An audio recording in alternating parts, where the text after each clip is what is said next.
participando como proctor de la terapia. Se había hecho en otra localidad un ecodoppler transtorácico que informaba una insuficiencia mitral severa, no tenía muchas más definiciones que esto, el informe que recibimos de los colegas, con función sistólica del VI conservada, dilatación de cavidades izquierdas, un diámetro diastólico del ventrículo izquierdo de 69 milímetros, y que había sido evaluado por una coronografía y tenía arterias coronarias normales. Cuando nos comparten el ecotrans esofágico, nosotros no entendíamos mucho por qué nos pedían que veamos este caso. Ahora lo vamos a comentar, lo van a ver en el transcurso de la presentación, por qué adentramos en este caso, pero básicamente, como ustedes pueden ver, es una válvula, una Carpentier tipo 2 con movilidad excesiva de los velos, una válvula absolutamente dismórfica con múltiples segmentos prolapsantes que para nosotros los intervencionistas es un poco difícil interpretar y qué es lo que sucede cuando hay múltiples segmentos enfermos, qué es lo que se está moviendo realmente acá atrás, pero podemos intuir de que se trata de un segmento que está fuera de plano. Vemos velos largos, muy móviles. Aquí eso es en la vista 0 grados a nivel de A2P2.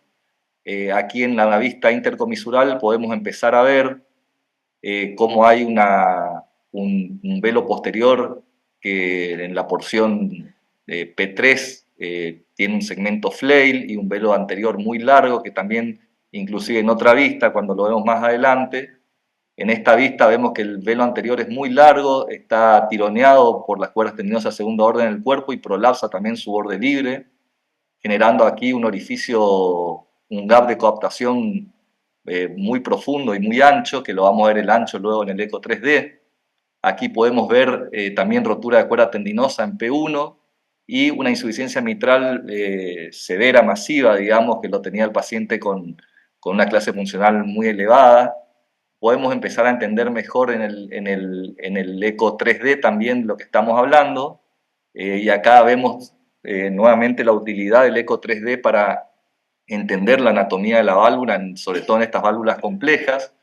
Podemos ver cómo tenemos rotura de cuerda tendinosa y flail de P1, tenemos prolapso de P2, y flail en P3, un prolapso de P2, y tenemos también un prolapso del segmento A2 y A3, es decir, una válvula muy enferma con una insuficiencia mitral muy severa a lo largo de todo el segmento central y medial de la válvula. ¿Qué sabemos del tratamiento de los pacientes con patología orgánica? Bueno, está muy claro que la cirugía es indicación clase 1 en pacientes que tienen este tipo de patología. Nos encontramos ante un paciente de 58 años, bajo riesgo quirúrgico, una anatomía valvular compleja para el tratamiento, para reparación borde a borde. Podemos decir que es un Barlow frustro que tiene varios segmentos enfermos, así que obviamente el paciente fue remitido a cirugía. Sin embargo, el paciente ingresa a cirugía el 1 de abril de este año, resistencia a la heparina durante la cirugía, un TCA inicial de 104 segundos, luego dosis supraterapéuticas de heparina, el paciente no logra superar 278 segundos de ACT, y el equipo quirúrgico en el centro que lo estaban operando cancela la cirugía luego de la esternotomía por inadecuada anticoagulación para poder entrarlo en bomba de circulación extracorpórea. Consultan a su servicio de hematología luego, diagnostican déficit de antitrombina 3, tenía una actividad de antitrombina de 59%. Entonces se discute con el paciente, el equipo tratante, y se decide, el paciente rechaza nueva cirugía, se decide entonces explorar la posibilidad de terapia con Mitraclip. Centro indica la infusión de plasma y heparina durante el procedimiento con un target de TCA de 300 segundos. Entonces es un paciente inusual porque no es un paciente de alto riesgo quirúrgico, tampoco es un paciente anatómico ideal para terapia con reparación borde a borde. Entonces, luego de discutir, como le decía, con el paciente y con el equipo tratante, este grupo con el que ya venimos trabajando hace unos años y realizamos ya unos cuantos casos, nos piden el proctoring para afrontar a este paciente. Nuestra estrategia de entrada tuvimos en consideración algunos aspectos, sabíamos que íbamos a ir a los segmentos 3 y 2 y que íbamos a necesitar por lo tanto una punción transeptal al menos de 5 centímetros, rondando los 5 centímetros, tal vez más por lo alto del flail. Sabíamos que íbamos a necesitar 2 clips, habíamos decidido que íbamos a ir desde la comisura hacia el centro y habíamos decidido también que por la redundancia de tejido, independientemente que vayamos a la comisura, íbamos a necesitar clips grandes. Entonces así fue como lo hicimos. Heparinizamos al paciente y le pasamos la unidad de plasma que había sugerido la gente de hematología inmediatamente luego de la punción venosa. Logramos sin ningún problema un ACT mayor de 300. Nos fuimos a realizar la punción transeptal. Utilizamos para este caso una punción en la porción media del septum, en la porción media en el bicao. Aquí bajamos un poquito más y bien posterior. Para tener en cuenta este gráfico, cuando nosotros accedemos a las porciones centrales y laterales de la válvula, podemos realizar una punción superior y posterior, pero si vamos a acceder a las regiones mediales, sobre todo en flails, y necesitamos ganar buena altura y buena trayectoria, se obtiene mejor altura y mejor trayectoria realizando una punción en el tercio medio, inclusive puede ser un poco inferior, siempre cuidando que sea bien posterior para ganar altura. Así que este es el primer aprendizaje o la primera recomendación que podemos dar en este caso, que la selección del sitio de punción transeptal en patología orgánica debe variar según el segmento a tratar. En los segmentos laterales, lo que todos conocemos clásicamente, la fosa en la parte posterior y superior. En los segmentos mediales podemos ir un poquito más bajo, a nivel de la porción media, la fosa, inclusive en algunos casos, algunos sugieren inferior, pero muy bien posterior. Y en el caso de válvulas con flail profundos, como el que estuvimos viendo, y particularmente cuando son segmentos comisurales mediales, hay que buscar distancias mayores a la válvula, hacerlo más eh, alto, lo más posterior posible para tratar de lograr más cerca de 5, inclusive si puede ser más. Nosotros tuvimos, en este caso, una punción transeptal que no pudimos lograr más allá de 4.6 centímetros. Decidimos pasar en ese lugar. Acá podemos ver el catéter guía en la aurícula izquierda, también lo vemos acá en el eco 3D. Aquí estamos avanzando el primer clip que decidimos avanzar, un clip XTW, para ir a la comisura medial. Sabemos que la recomendación habitual es ir con clips chicos a la comisura medial. Nosotros en algunos casos ya hemos usado clips grandes en las comisuras con buen resultado, y particularmente en este caso, como se trataba de un paciente con mucha redundancia de tejido, la única recomendación que yo puedo hacer cuando vamos sobre todo a las comisuras, es alinearse muy bien en la aurícula, bajar apenas por debajo de la línea de coaptación para no enredarse con las cuerdas tendinosas. La cuestión es que por cuestiones que teníamos también aorta Hager, es decir, una trayectoria subóptima desde la aurícula hacia el ventrículo, en el tracto de salida al ventrículo izquierdo, tuvimos que aplicarle la rueda positiva. Esto nos bajó la altura de punción.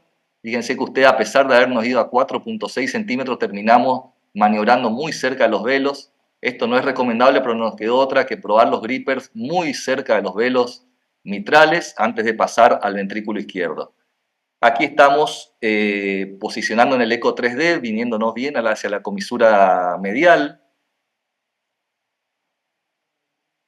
Y aquí podemos detenernos un segundito nuevamente y realizar la segunda recomendación o el segundo aprendizaje que hemos tenido en este camino de realizar unos cuantos casos de MitraClip. Esto es muy importante, cuidar la trayectoria de entrada al VI y la rotación del clip. La trayectoria de entrada debe ser cuidada tanto en la vista intercomisural como en la vista del tracto de salida al ventrículo izquierdo, buscando una trayectoria recta hacia el ápex del ventrículo izquierdo. Estas trayectorias son inadecuadas y además los brazos de los clips deben estar siempre perpendiculares a la línea de coaptación. Esto es fundamental para evitar distorsionar la válvula. Cuando ponemos un clip con una trayectoria equivocada o con una rotación inadecuada, podemos obtener un buen resultado en el agarre y una buena reducción de la insuficiencia mitral mientras el clip esté agarrado, pero cuando lo liberamos el clip bascula y se produce una distorsión de la válvula con jet excéntrico, que muchas veces es imposible arreglarlo después cuando uno distorsiona la válvula con el primer clip. Así que bueno, una vez bien orientado y con una buena trayectoria, avanzamos al ventrículo izquierdo, bien en la comisura. Utilizamos grasping independiente directamente porque tenía un velo anterior muy largo y no pudimos hacer un grasping simultáneo, así que hicimos el grasping del velo anterior, basculamos hacia posterior, retrajimos y bajamos el gripper posterior. Luego de haber agarrado ambos velos, optimizamos incluso el velo posterior con la actuación independiente de grippers y obtuvimos un agarre bien en la comisura, fíjense ustedes, con una reducción muy importante ya de la insuficiencia mitral. Podemos ver en este explain cómo la reducción de la insuficiencia mitral es muy importante.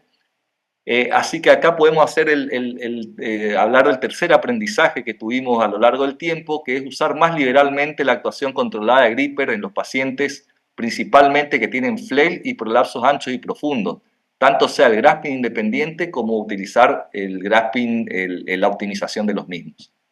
Así que liberamos el primer clip. Fíjense ustedes que podríamos decir que tuvo una reducción marcada del flujo regurgitante, un gradiente medio residual de 2 milímetros de mercurio, lo ponemos a correr de vuelta, una normalización del flujo en velos pulmonares. Sin embargo, el paciente tenía mucho tejido redundante y tenía movilidad excesiva del tejido del clip. Por lo tanto, a pesar del buen resultado en el color, decidimos avanzar con un segundo clip según la estrategia inicial ya hacia 2P2. Estamos aquí en el centro de la válvula. Aquí podemos ver cómo en el eco 3D estamos probando nuevamente cuál es el gripper anterior y cuál es el gripper posterior. Avanzamos al ventrículo izquierdo, controlamos nuevamente, esto es de buena práctica, una vez avanzado al ventrículo izquierdo, volver a controlar que no se haya rotado el clip para nuevamente no producir una distorsión en la válvula. También es importante controlar por radioscopía la orientación similar al clip previamente implantado. Así que en este caso, ya con ambos velos aproximados, no tuvimos necesidad de hacer grasping simultáneo ni optimizar el agarre de los velos. Tuvimos un muy buen agarre en el primer intento de grasping, con una ausencia de insuficiencia mitral, realmente traza de insuficiencia mitral, así que decidimos liberarlo en esa posición. Es muy agradable ver cómo los clips se mueven juntos y cómo disminuyó la movilidad excesiva que tenía el primer clip y cómo están orientados paralelamente uno del otro.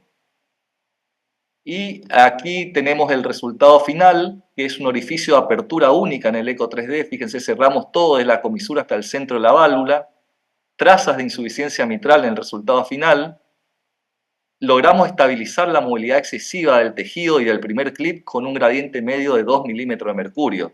Y aquí viene el cuarto aprendizaje, que cuando, por más que tengamos una reducción importante en el color, en estos casos de válvulas flail o prolapsos valvulares, siempre es necesario, o en el 99% de los casos, es necesario colocar más de un clip para estabilizar todos los segmentos prolapsantes, es decir, el objetivo es reparar la válvula mitral, no solamente mejorar el color. Esta fue la evolución del paciente, alta a las 36 horas, ausencia de complicaciones, una insuficiencia mitral, realmente trazas de insuficiencia mitral en el eco postprocedimiento, y actualmente el paciente evoluciona en clase funcional 1. Bueno, muchas gracias.